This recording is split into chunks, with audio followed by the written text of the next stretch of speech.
చెప్పి ఏంటంటే ఇబ్బందులు ఉన్నాయి అన్నీ చేయించుకుంటే ఈ రెండు భుజాల మధ్య కూడా టేర్ వచ్చేసింది. వాళ్ళు అడిగారు ఎట్లా క్యాల్సిఫికేషన్ కూడా వచ్చేసింది ఈ రెండు భుజాలు ఎలా వచ్చింది అని అడిగితే ఏం లేదు, నన్ను మా వాళ్ళు ప్రేమతో లాగేశారు అన్న అని చెప్పి ఒకళ్ళు ఇట్లా ఆగుతారు అట్లా ఆగుతారు. అంటే అంతకుమించి నాకు వేరే కారణాలు కనిపించలే. ఎందుకంటే ఒకసారి మధ్యలోకి వెళ్తున్నప్పుడు షేక్ హ్యాండ్ ఇస్తే వదలరు కదా, ఆ లాగటంలో ఎంత బలంగా గుంచుతారంటే కండ తెగిపోయేంత. కాదు మీరు ప్రేమగా కండ తెగ్గుంటున్న పర్లేదు, ప్రేమతో తీసుకుంటాం.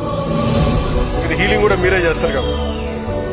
చిన్న ముందు నుంచి కూడా 1 year ముందు నుంచి కూడా తిరగటం వల్ల ఒకటి కరోనా టైంలో నాకు ఈ కరోనా రావడం, ఒకటి ఈ లంగ్ ఇన్ఫెక్షన్ పోలే అలా ఉండిపోయినా దూరంలో తిరగటం వల్ల లోపల ఒక ఈ సైనస్ ప్రాంతాల్లో చాలా కరుడుగా హార్డ్ అయిపోయింది, డస్ట్ వాళ్ళు అయిపోయింది. అందుకని ఇక్కడ వాచిపోయింది. నాకు అర్థమైంది కదా చాలా